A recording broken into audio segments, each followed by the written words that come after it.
अरे 4 दिन का काम था, 8 दिन लगा दिया तुम लोगों ने। कितने आलसी हो तुम लोग। आज से लिफ्ट का काम शुरू होना था, वो कब शुरू होगा? समझ में नहीं आता तुम लोगों को? अरे भुवन जी, आपने इस कॉन्ट्रैक्टर को सिर्फ मजदूरों पर चिल्लाने के लिए रखा है क्या? दरअसल वसंत जी है ही ऐसे, छोटी छोटी बातों में गुस्सा हो जाते हैं, लेकिन मजदूर से काम बहुत अच्छा निकलवाते हैं। अच्छा, अब आप किसी तानिया नाम की लड़की को जानते थे? तानिया? नहीं सर। ठीक है, चलो चलो चलो, जल्दी करो जल्दी करो। पता नहीं कब काम करेंगे लोग, समझ में नहीं आता है। अरे सर, आप लोग यहाँ? क्या करें, सीआईडी का काम ही कुछ ऐसा है, आना जाना लगा रहता है। जी सर। वसंत जी, आप किसी तानिया को जानते थे? तानिया? नहीं सर, ये तानिया कौन है सर? मैं किसी तानिया को नहीं जानता।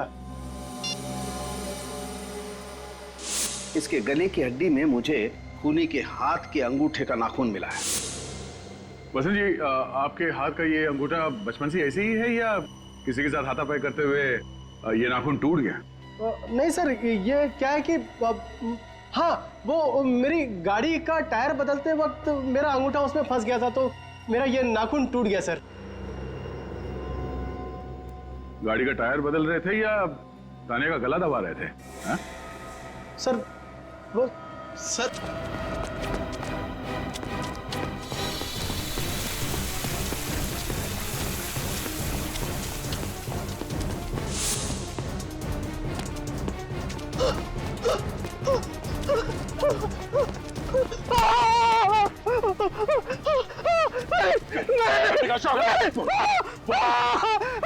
देखूंगा ऊपर से, क्यों मारा तानिया को? सर, मुझे कुछ नहीं मालूम सर, मैं कुछ नहीं जानता सर।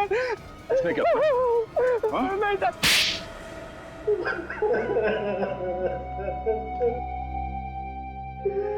हाँ सर, मैंने ही तानिया को खून किया है सर। सिर्फ इतना ही नहीं, गर्दन मरोड़ी उसकी, गला काटा। शर्म नहीं आई तुम्हें? अपनी बहन का इस तरह से, इतनी बेदर्दी से खून करते हो? वो मेरी सगी बहन नहीं थी। थी तो वो बहन ही ना तुम्हारी। हाँ? क्यों खून किया उसका? क्योंकि नफरत करता था मैं उससे। बाबा ने सारी प्रॉपर्टी उसके नाम कर दी थी, मेरे नाम पर फूटी कौड़ी भी नहीं छोड़ी थी। अगर वो मानिक से शादी करती तो मानिक सारी प्रॉपर्टी हड़प लेता, सब कुछ उसके नाम हो जाता। इसीलिए मैंने तानिया को बुलाया। मैं चाहता था कि वो कागजात पर साइन कर दे, ताकि शादी के बाद सारी प्रॉपर्टी मेरी हो जाए। देखो तानिया, मुझे तुमसे कोई गिला शिकवा नहीं है। तुम एक बार इस जायदाद के पेपर पर सिग्नेचर कर दो, उसके बाद तुम्हारा रास्ता अलग और मेरा रास्ता अलग। ये क्या बसंत भैया, मुझे लगा कि आप अपनी सारी कड़वाहट भूलकर अपनी सौतेली बहन से एक नया रिश्ता जोड़ना चाहते हैं, और आप मेरी शादी के दिन इन पेपर्स पे साइन करवाना चाहते हो। मैं अपनी जायदाद आपके नाम कभी नहीं करूंगी। गाड़ी रोकिए। यह गाड़ी तो तभी रुकेगी जब तुम इस पेपर पर सिग्नेचर करोगे। आज तक मैं चुप रही, यहाँ तक कि मैंने मानिक को भी कभी नहीं बताया कि मेरा एक सौतेला भाई है जो सिर्फ पैसों से प्यार करता है, मुझसे नहीं। लेकिन अब मैं सबको आपकी असलियत बता दूंगी। मैंने कहा गाड़ी रोकिए अभी, वरना मैं जोर से चिल्लाऊंगी। गाड़ी रोकिए भैया। कोई है, बचाओ भैया, बचाओ।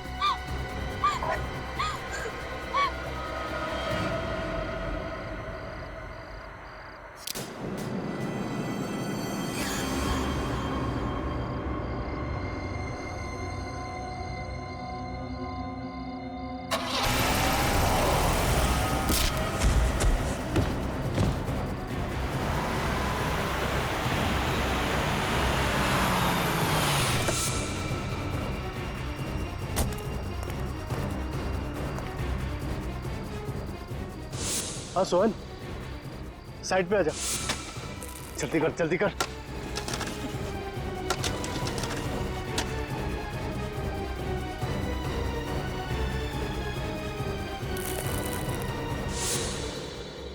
लेकिन तुमने सपने में भी नहीं सोचा होगा कि उस रास्ते पे एक दिन एक्सीडेंट होगा, डिवाइडर टूटेगा और तुम्हारा गुनाह सामने आ जाएगा। क्यों हमला किया सोहन पे तुमने? एक वही था जो मेरा राज जानता था। फिर भी पकड़े तो तुम गए ही, हैं? पकड़े तो गए। क्या लगता है तुम्हें, जिस जायदाद के लिए तुमने अपनी बहन का इतनी बेरहमी से खून किया, क्या वो जायदाद तुम्हें मिल जाएगी? नहीं, अदालत तुम्हें फांसी ही देगी, फांसी।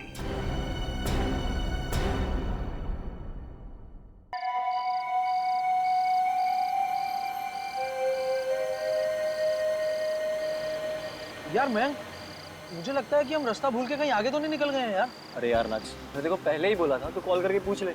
अगर तू है कि मेरी बात मानता ही कहाँ है? आई एम वेरी श्योर कि रोहित के घर का रास्ता यही है। मैं पहले आ चुका हूँ। अरे आगे डेड एंड होगा यार, पूरी तरफ जंगल ही जंगल दिखाई दे रहा है।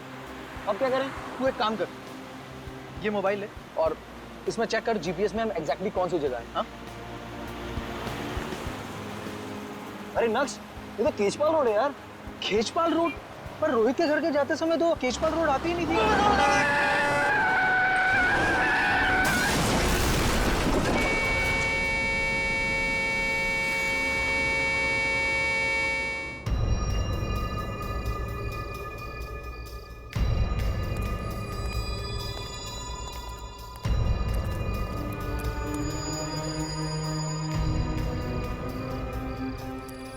XZ001278 काले रंग की गाड़ी है जो पूरी तरह से डैमेज हो चुकी है। लगता है किसी बड़ी गाड़ी ने टक्कर मारी है।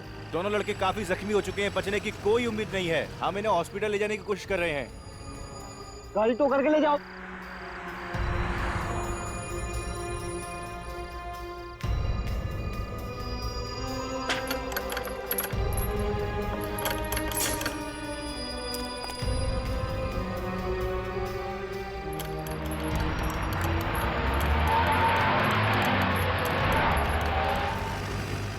ये क्या है?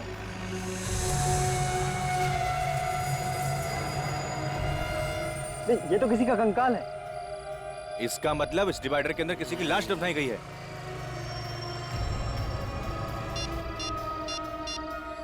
हेलो सीआईडी,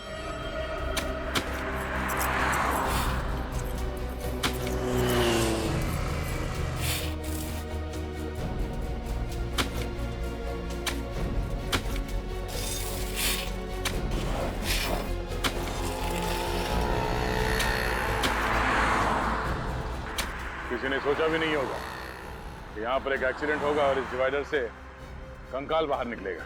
लगता है काफी दिनों पहले लाश को गाड़ा है यहाँ पे, जिसका अब कंकाल बन चुका है।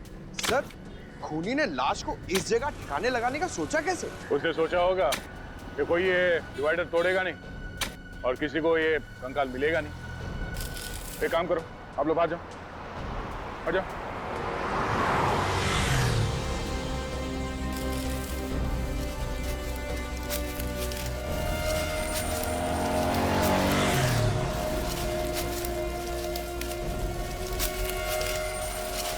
नीचे से हट जाओ, संभाल के, संभाल के।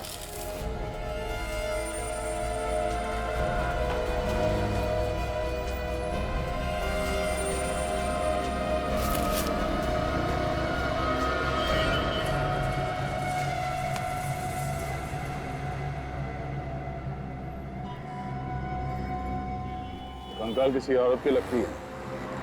और ये जो कपड़ा है ये भी किसी औरत के साड़ी या दुपट्टे का लगता है। सर, ये कंकाल किस औरत का है और इसे मारा किसने, कैसे पता चलेगा? रेडी, चेहरे की हड्डियां सही सलामत है, चेहरा फिर से बनाया जा सकता है। पता चल जाएगा कि औरत कौन थी और किसने मारा इसे। सर, खूनी ने इतने ओपन एरिया में इस लाश को मार के गाड़ दिया, तो किसी ने देखा क्यों नहीं? ये डिवाइडर जिसने बनाया है उस कॉन्ट्रैक्टर या बिल्डर के बारे में पता करते हैं। वही बताएगा कि ये लाश किसने गाड़ी है यहाँ पे। अरे जल्दी करो भाई, 2 मिनट के काम को 2 घंटा तुम लोग लगा देते हो। घर पे जाना है, इंडिया ऑस्ट्रेलिया का मैच आराम से सब लोग बैठ के देखेंगे। चलो जल्दी जल्दी जल्दी फटाफट करो, फटाफट गमे लौटो, रखो रखो उधर, चलो।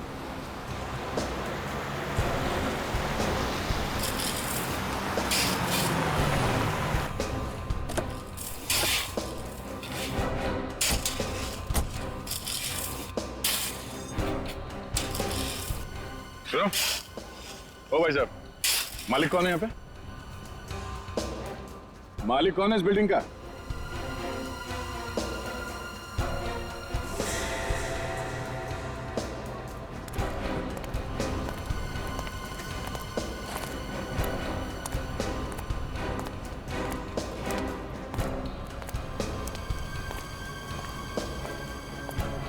फाइव स्क्वायर कंस्ट्रक्शन कंपनी का मालिक कौन है?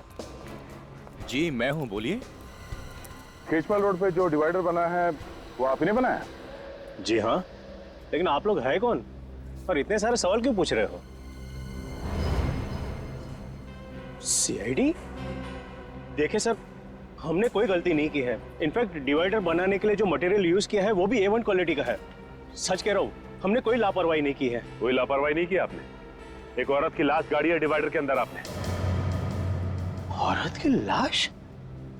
सर ये क्या कह रहे हैं आप? या उस औरत का कंकाल हमें उस डिवाइडर से मिला है। आप लोग मुझे ऐसे क्यों देख रहे हैं? मैंने कुछ नहीं किया। ये कौन? ये कॉन्ट्रैक्टर है। डिवाइडर बनाने का कॉन्ट्रैक्ट मैंने इन्हीं को दिया था। देखिए मैंने किसी को नहीं मारा, मैंने कुछ नहीं किया। डिवाइडर कब बना था? हाँ, पिछले साल 1 मई 2012 से लेकर 2 जून 2012 के बीच में ये सारा काम हुआ है सर। 1 मई 2012 से 2 जून 2012। जी सर। सर देखिए, साइट पर तो हमेशा काम चलता रहता है, वहाँ पे सारे मजदूर रहते हैं। सर मैंने ऐसा कुछ किया होता तो मजदूरों को तो पता होता ना सर। सर हो सकता है मजदूरों को कुछ मालूम है इसके बारे में। डिवाइडर पे जितने मजदूर काम कर रहे थे उन सबके नाम और पते चाहिए हमें, हम उनसे मिलना चाहेंगे।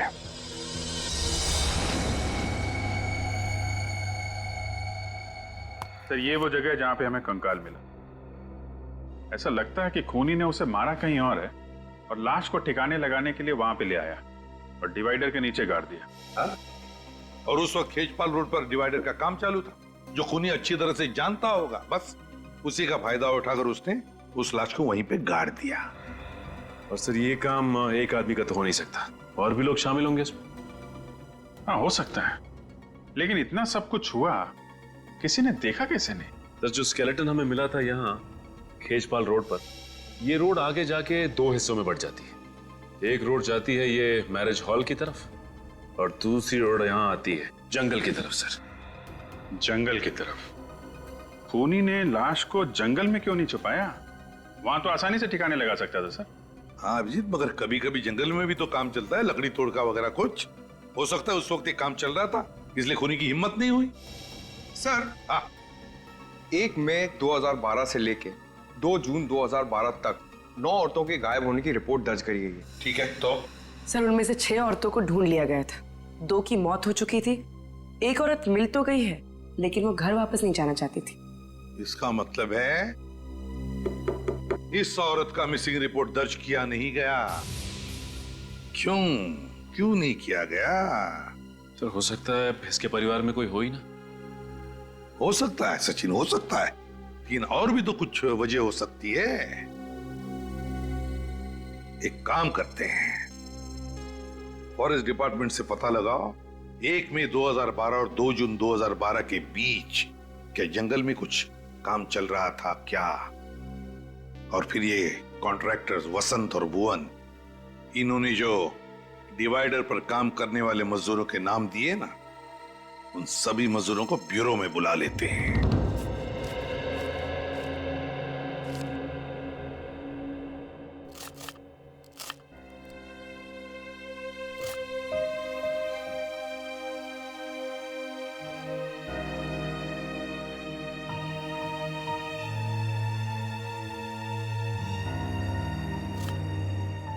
चिंता करने से क्या होगा चिंटू के बापू?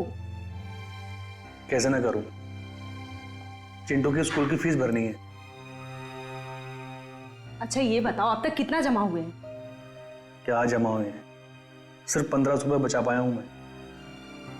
अगर गांव पैसे नहीं भेजे ना तो माँ बाबूजी को बहुत परेशानी हो जाएगी। अब चिंता मत करो, जितना है जैसा है उसी में हम सब मिल बांट के गुजारा कर लेंगे। ये कौन आ गया? पारुल देखो जरा।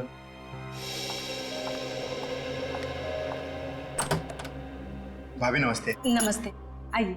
जी भाभी। अरे सोहन, क्या चल रहा है यार? बढ़िया भाई। दैनिक मेरा एक छोटा सा काम करेगा। देख, मना मत करना यार, मैं तेरा एहसान ना जिंदगी भर नहीं भूलूंगा। अरे भाई घबराया क्यों है? क्या बात है?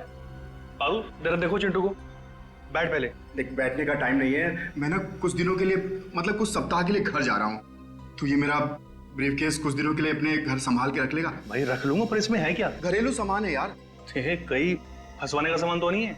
कैसी बात कर रहा है यार, तू मेरा दोस्त है, तुझे मुझ पे भरोसा नहीं? अरे नहीं नहीं यार, मुझे तुझ पर पूरा भरोसा है, पर तू देख किसी मुसीबत में तो नहीं तू? नहीं नहीं भाई, ऐसी कोई बात नहीं है, बस तू इसे रख ले, मैं जैसे ही लौट के आऊंगा तुझे फोन करूंगा। ठीक है भाई, अब मैं चलता हूँ। ठीक है, ध्यान से जाना।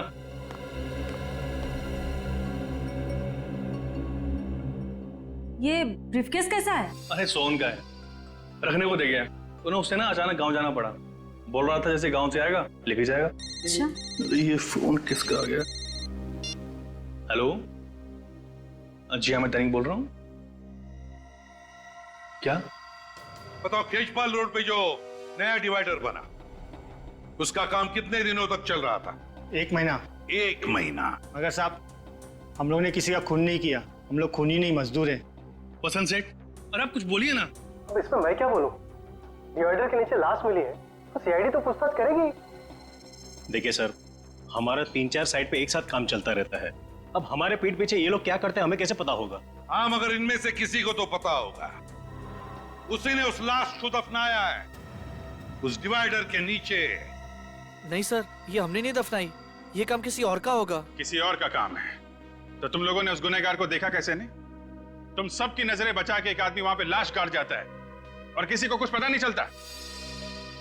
अच्छा ये बताइए आप लोग के आप में से किसी ने भी किसी ऐसे आदमी को डिवाइडर के आसपास घूमते हुए देखा जिस पे आपको शक हो? नहीं साहब, हमने 1 महीने में पूरा डिवाइडर तैयार कर दिया था, ऐसे आदमी को नहीं देखा। किसी ने कुछ नहीं देखा, किसी को कुछ नहीं पता। ठीक है, सब लोग जा सकते हो, लेकिन याद रखना, अगर जरूरत पड़े तो फिर से आना पड़ेगा।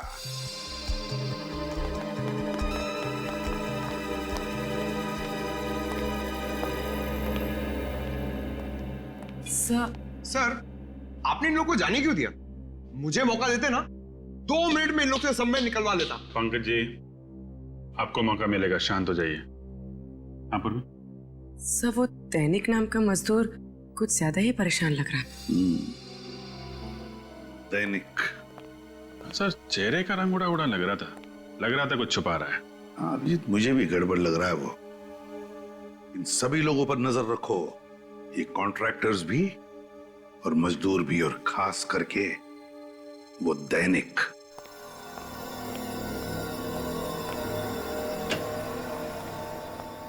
क्या हुआ साळुंखे, अब तक कुछ पता चला भी या नहीं? अरे क्या बताऊं यार, लाशों से पीछा छूटा नहीं था, ये कंकाल ला करके रख दिया मेरे लिए। दिमाग घूम गया मेरा यार। अरे डॉक्टर साहब, तो थोड़ा आराम कर लीजिए, क्यों इतना जोर डालने दिमाग के ऊपर? डॉक्टर तारिका है ना, वो कर लेंगी। क्यों तारिका जी? अभिजीत जी, जी तारिका जी ने और मैंने दोनों ने अपना दिमाग लगाया, तब जाकर के कुछ पता चला। ओ, तो फिर बता ना, क्या पता चला? वो यही कि बॉस, इस मरने वाली की उम्र 25 से 30 साल के बीच में है। 25 से 30 साल के बीच में? अच्छा, और मौत हुई कैसे? इसकी मौत हुई है गर्दन मरोड़ने की वजह से। गर्दन मरोड़ने की वजह से? हाँ बॉस, ये देखो, ये इसकी गर्दन की हड्डी में दरार पड़ गई। खूनी ने जैसे इसकी गर्दन मरोड़ी, इसकी हड्डी फट गई। और इतना ही नहीं, इसके बाद किसी नुकीली चीज से इसके गले पर वार भी किया गया। गर्दन मरोड़ने के बाद चाकू से वार किया है? आखिर खूनी के दिमाग में ऐसा चल क्या रहा था? हो सकता है खूनी चाहता हो कि जिंदा ना बचे, इसलिए एक बार फिर से वार किया होगा। एक बार नहीं बॉस, खूनी ने बार बार इसके गले पर वार किया है और फिर इसका गला भी काटा है। इतनी हैवानियत! ये देखो, वार की वजह से इसका ये ट्रैकिया, बोलने की नली फट गई है। इसके बावजूद इस बेचारी ने अपने आप को बचाने की पूरी कोशिश की। गला कटने के बाद खूनी ने इसके गले को बुरी तरह से नोचा भी है, और उसकी वजह से इसके गले की हड्डी में मुझे खूनी के हाथ के अंगूठे का नाखून मिला है।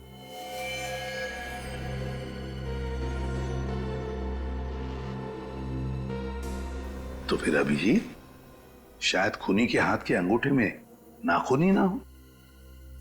डॉक्टर साहब, नाखून आदमी का है कि औरत का? डीएनए टेस्ट किया, पता चला कि ये आदमी का नाखून। सर, कहीं ये लूटपाट का केस तो नहीं है? कुछ ज्वेलरी वगैरह खींची होगी, छीना झपटी में नाखून फंस गया। हाँ, मौत कब हुई होगी इसकी डॉक्टर साहब? 7 से 8 महीने पहले हुई है। 7 से 8 महीने पहले? यार फिर सालुंकी इसका चेहरा ही बना दे। चेहरा बना चुका हूं बॉस। ग्रेट, तो फिर दिखाओ। हाँ, दिखाता हूं।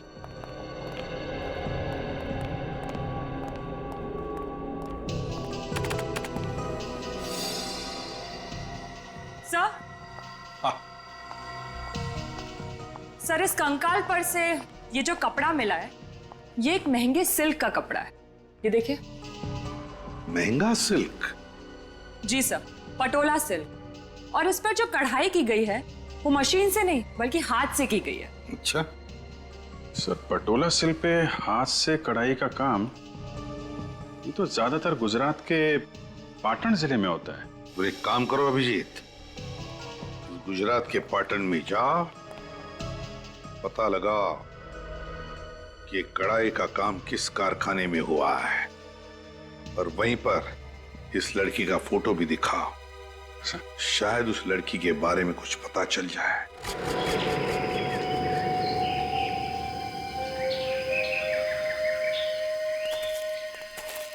सर, खेजपाल रोड पर अगर किसी का मर्डर हुआ है तो इसे हमें क्या लेना देना? पता नहीं, सीआईडी का मामला है, तहकीकात चल रही है, बताना तो पड़ेगा ही। 1 मई 2012 से लेकर 2 जून 2012 तक के सारे रिपोर्ट्स रेडी हैं? जी सर, रेडी है। Very good.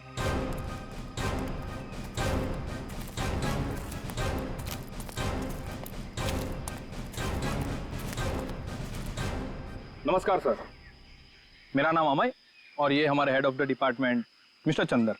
Hello officers. Hello. नमस्ते सर। नमस्ते। देखिए, हमें यह पता करना है कि 1 मई 2012 से 2 जून 2012 के बीच यहाँ जंगल में कुछ काम चल रहा था क्या आप लोगों का? हाँ, काम तो चल रहा था, लेकिन क्यों सर? दरअसल उस दौरान एक औरत का खून हो गया और खूनी ने उस औरत की लाश खेजपाल रोड के डिवाइडर में दफना दिया था। तो इसलिए हम ये जानना चाहते थे कि उस दौरान जंगल में आप लोगों ने किसी अनजान आदमी को आते जाते देखा क्या? देखिए, वैसे तो हम लोग शाम को 6 बजे तक ही काम करते हैं, लेकिन एक बार हमारे वर्कर्स ने रात को देर तक काम किया था। कौन सी तारीख थी वो?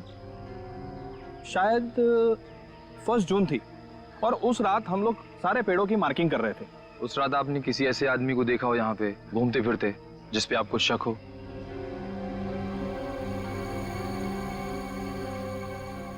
हाँ सर, याद आया, मैंने देखा था एक आदमी को। आपने देखा था? सर, उस रात तो मैं मरते मरते बचा था सर। क्यों, ऐसा क्या हुआ था? सर, उस रात मैं अपने मजदूरों के साथ जंगल में ही था। सारे पेड़ों की मार्किंग हो चुकी थी और हम वहां से निकलने की तैयारी कर रहे थे।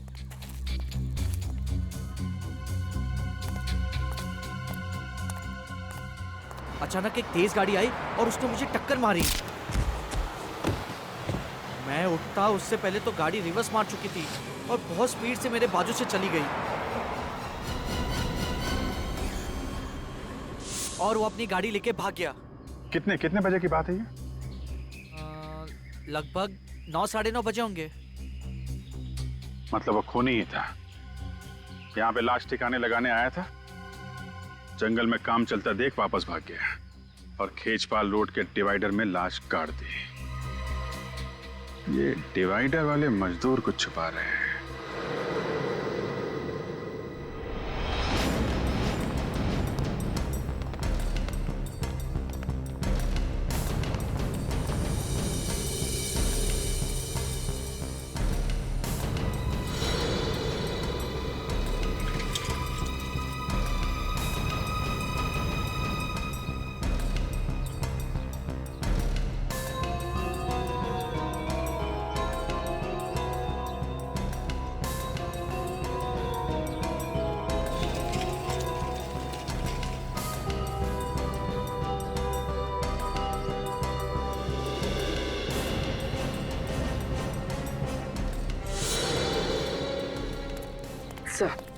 सर चेतन का व्यवहार बिल्कुल ठीक था, लगता नहीं उसने कुछ गलत किया होगा। यहाँ भी सब ठीक है। सारे मजदूरों के व्यवहार में कोई फर्क नहीं पड़ा। हाँ सर, जिस तरह से वो पहले काम पे जाते थे अभी भी बिल्कुल उसी तरह से काम पे जा रहे हैं। देख के नहीं लगता कि किसी बात को लेकर परेशान है। परेशान इसलिए नहीं है क्योंकि उन लोगों ने कुछ गलत नहीं किया है, मगर ये दैनिक, इसकी हरकतें कुछ गड़बड़ लग रही है। मैंने कितनी बार आपको टोका है कि सोहन अच्छा आदमी नहीं है, लेकिन आप मेरी बात मानो तो ना, डाल दिया ना उसने आपको मुसीबत में। तुम घबराओ मत, मैंने इस मुसीबत से निकलने का तरीका ढूंढ लिया है। लेकिन ये सूटकेस लेकर के कहाँ जा रहे हो आप? कहीं कहीं से आप सीआईडी वालों को देने तो नहीं जा रहे हो? देखो ऐसी गलती मत करना, क्योंकि इसमें तुम भी फंस जाओगे। तुमने मुझे पागल समझा है तो ये सूटकेस मैं सीआईडी को देने जाऊंगा? ये ब्रीफकेस हाथ में लिए हुए है, ना घबराया हुआ क्यों लग रहा है क्या इस बैग में? जब ब्यूरो में पूछताछ के लिए बुलाया गया था तब भी दैनिक सबसे ज्यादा परेशान था।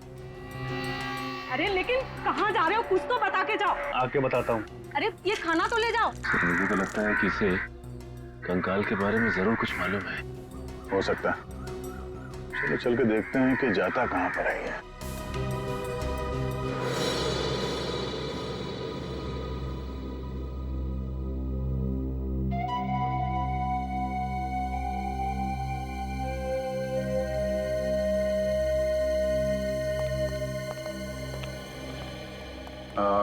मालिक कहाँ है? एक्सक्यूज मी,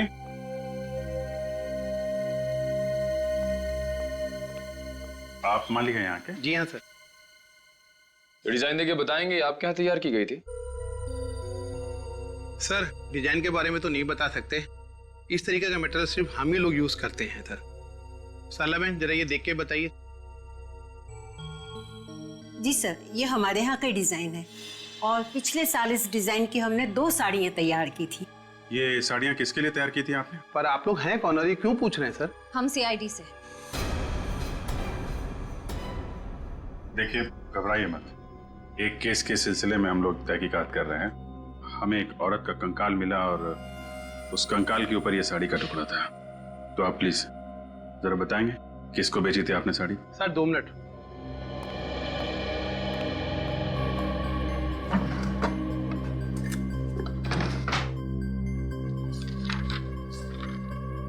सर ये 2 लोग हैं, एक जिग्नेश भाई हैं, ये बहुत बड़े बिजनेसमैन हैं सर। इन्होंने ये साड़ी अपनी पत्नी के लिए 1 जनवरी 2012 में बनवाई थी। और दूसरी है तानिया जी, ये मुंबई से हैं, इनकी डिलीवरी डेट है 25 मई 2012 सर। तानिया जी मुंबई से? ये हमारी बहुत पुरानी कस्टमर है सर, मुझे लगा उनकी शादी हो गई है और वो परदेश चली गई होंगी सर। कब होने वाली थी उनकी शादी? 1 जून 2012 को सर। तानिया जी ऐसी दिखती थी? हाँ सर यही है। ये तानिया जी का एड्रेस और फोन नंबर तो होगा ही आपके पास?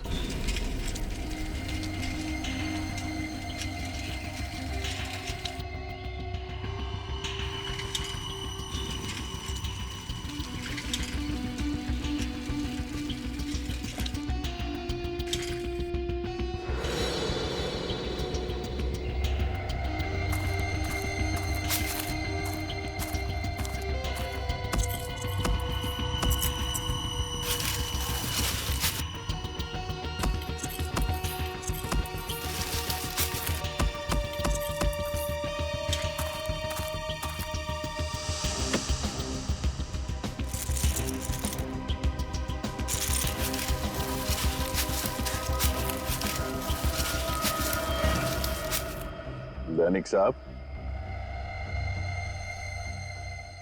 क्यों जुर्म कर रहे हो? हाँ? वैसे ही सोना इतना महंगा हो गया है और तुम उसे मिट्टी में गाड़ रहे? नहीं सर, मैं तो बस गाड़ने की तो इसकी पुरानी आदत है सर। पहले इसने उस औरत को मार के उस डिवाइडर में गाड़ दिया और अब यहाँ पे ये सोना गाड़ रहा है। हा? नहीं सर, मैंने किसी को नहीं गाड़ा साहब, आप मुझ पर इल्जाम लगा रहे हैं साहब। हम इल्जाम लगा रहे हैं पर हमने जो देखा वो झूठ है। हा? मैंने कुछ नहीं किया साहब, मैंने कुछ नहीं किया साहब, मैंने कुछ नहीं किया साहब।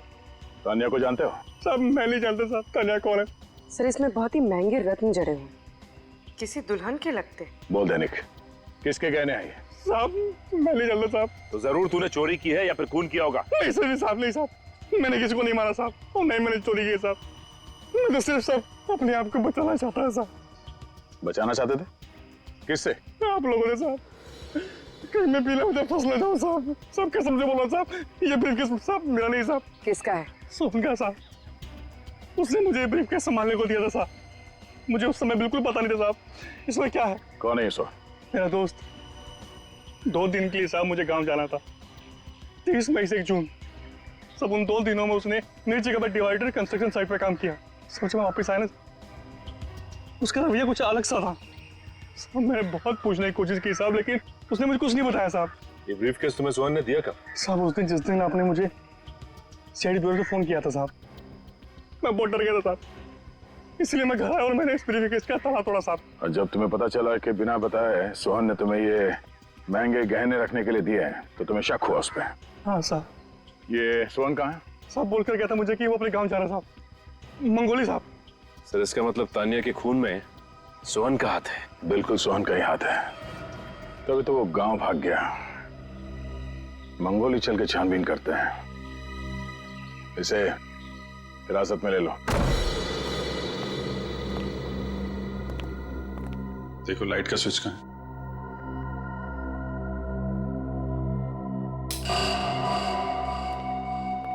घर तो बहुत अच्छी तरीके से सजा के रखा है, जैसे शादी ब्याह में सजाते हैं,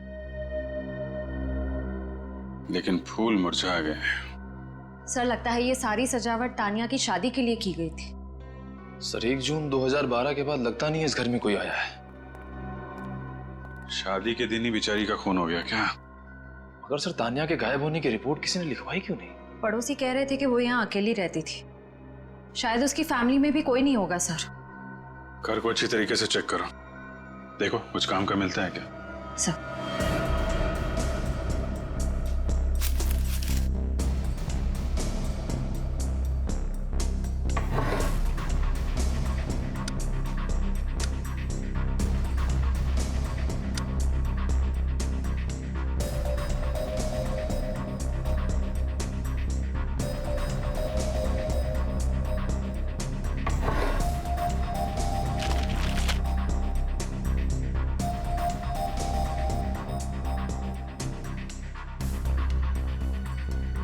तान्या,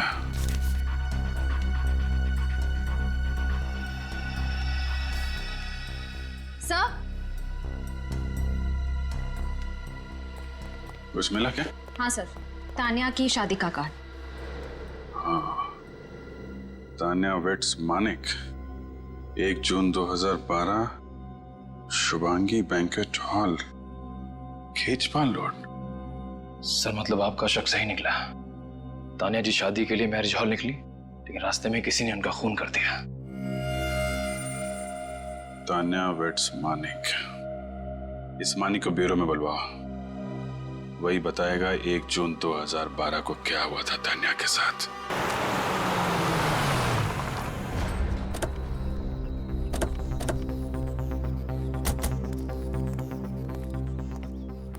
सुनो भाई साहब, ये सोहन कहाँ रहता है? कौन सोहन? अरे वही सोहन जो 2 दिन पहले ही मुंबई से यहाँ पे आया है। अच्छा अच्छा, वो सोहन साहब, लगता है आप लोगों को पता नहीं। क्या? वो जब से मुंबई से आया बीमार पड़ा है। कौन है उसके साथ? वो उसकी बहन कीर्ति रहती है, वही उसकी देखभाल करती है। कहाँ रहते हैं लोग? जी कहिए, किससे मिलना है आपको? आप कीर्ति हैं सोहन की बहन? जी हम लोग सीआईडी से सोहन से मिलना चाहते हैं। सीआईडी? देखिए डरने की कोई जरूरत नहीं है, हम उनसे कुछ जरूरी बात करना चाहते हैं। भैया ये सीआईडी वाले हैं, आपसे मिलने आए हैं।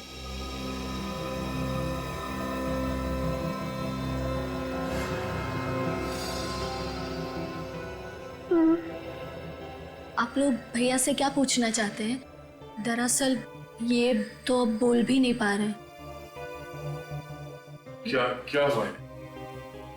गांव के डॉक्टर का कहना है कि इन्हें किसी जहरीले कीड़े ने काटा है। कब हुआ ये हादसा? ठीक उसी दिन जिस दिन भैया शहर से यहाँ लौटे थे।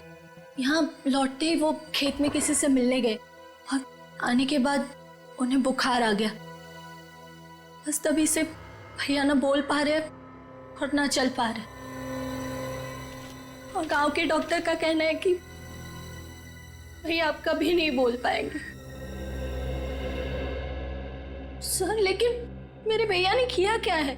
इन्होंने 1 जून 2012 की रात खेजपाल रोड पर तानिया का खून करने में किसी की मदद की थी। कभी किसी आदमी के बारे में बताया इन्होंने आपको? नहीं सर, इन्होंने कुछ नहीं बताया। बस इनके चेहरे पर एक अजीब सा डर लगा रहता था।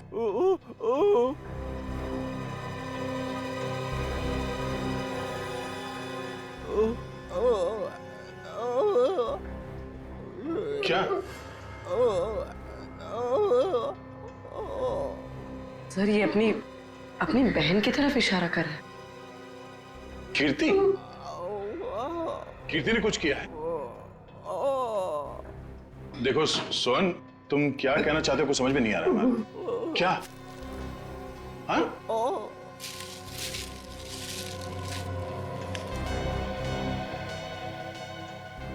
खून?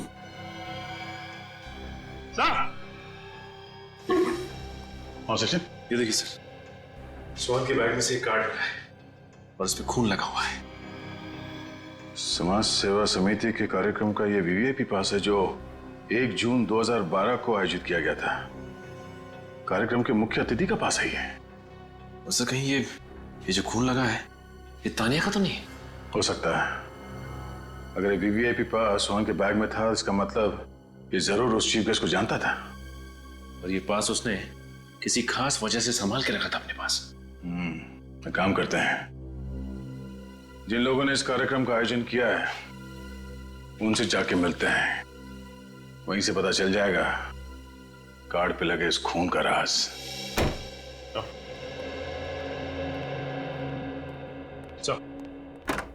ये रहा मानिक। हाँ मानिक, मानिक ये फोटो देखो, क्या पहचानते हो इसे?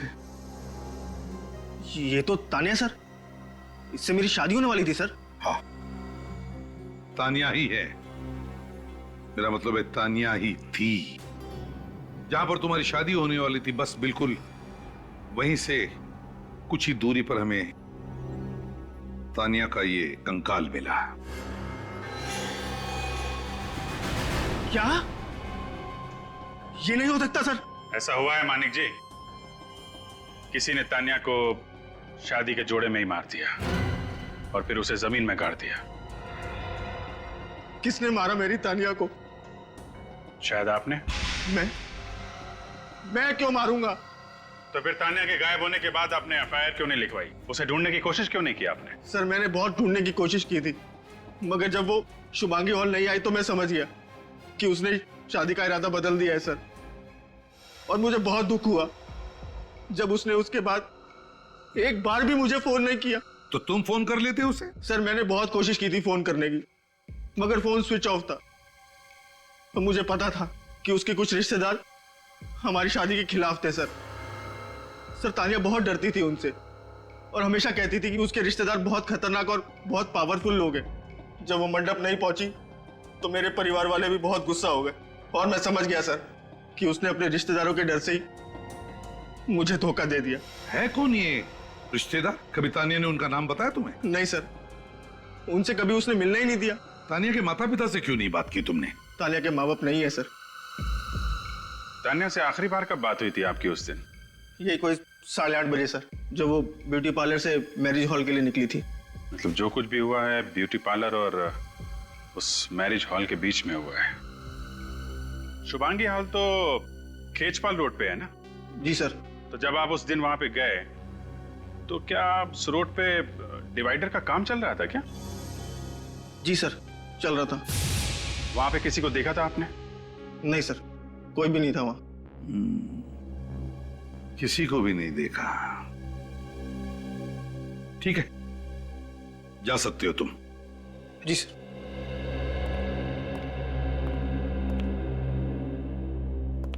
रिश्तेदार है कौन ये तानिया का रिश्तेदार जिससे तानिया इतना डरती थी? सर हो सकता है इसके भाई बहन, क्योंकि माँ बाप की तो मौत हो चुकी थी। सर सोहन हमें तानिया के खूनी के बारे में कुछ बताने की कोशिश कर रहा था। वो बार बार अपना अंगूठा दिखा रहा था और अपनी बहन कीर्ति की ओर इशारा कर रहा था।